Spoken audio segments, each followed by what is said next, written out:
유혹이라는 단어 여러분은 들으면 어떤 생각이 드시나요? 오늘 딱 5분만 투자해서 이 주제를 한번 제대로 파헤쳐 볼 텐데요. 그 시작은 한때 프랑스 전체를 충격에 빠뜨렸던 한 추기경의 실제 이야기입니다. 자, 이게 어떻게 된 일이냐면요. 1974년 프랑스는 국민적인 영웅이자 저명한 신학자였던 장 다니엘로 추기경의 갑작스러운 죽음을 애도하고 있었어요. 살아있는 성인처럼 여겨지던 그런 인물이었죠. 그런데 말이죠. 그가 사망한 바로 다음 날 모든 게 뒤집혔습니다. 그가 사실은 한 젊은 댄서의 집에서 심장마비로 사망했다는 사실이 폭로된 거예요.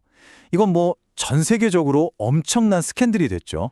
당연히 카톨릭 교회는 발칵 뒤집혔겠죠.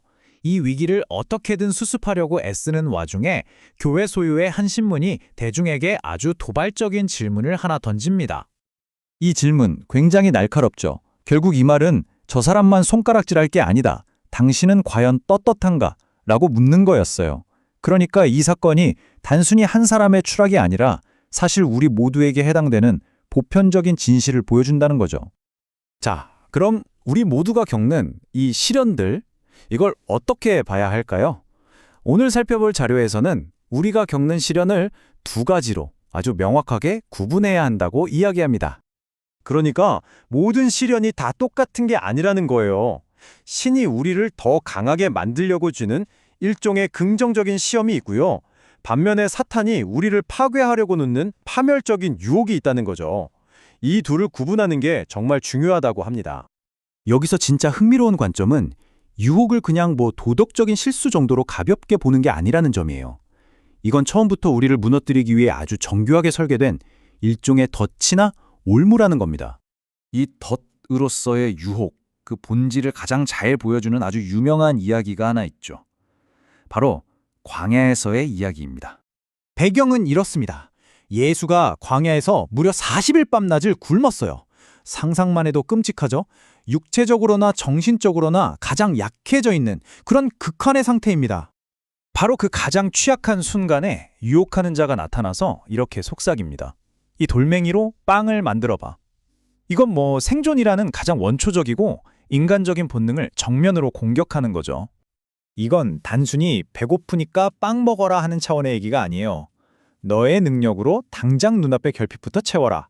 다른 건 다 나중 문제다. 이런 메시지인 거죠. 사실 우리 모두가 매일같이 마주하는 그런 딜레마 아닐까요? 비슷한 맥락의 이야기가 또 하나 있습니다. 알렉산더 대왕의 일화인데요.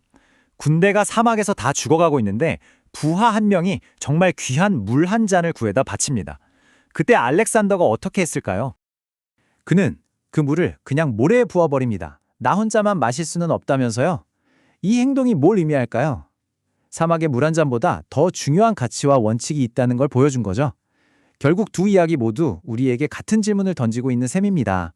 이 근본적인 유혹 앞에서 당신은 어떤 선택을 할 것인가? 자, 그렇다면 이 질문에 대한 답은 뭘까요? 오늘 살펴볼 내용의 핵심 메시지가 바로 여기에 있습니다. 예수의 대답은 이거였습니다. 이 대답은 문제의 초점을 완전히 바꿔버리죠. 육체적인 배고픔에서 영적인 차원으로요. 그러니까 세상에는 두 종류의 빵이 있다는 겁니다. 하나는 돌로 만든 빵, 즉 우리의 육체적이고 일시적인 허기를 채워주는 세상의 것이고요. 다른 하나는 우리의 영혼을 영원히 채워주는 생명의 빵이라는 거죠.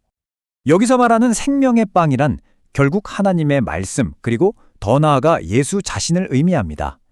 이건 단순히 육체적 생존을 넘어 인간의 가장 깊은 곳에 있는 영적인 갈증에 대한 궁극적인 해답으로 제시되는 겁니다.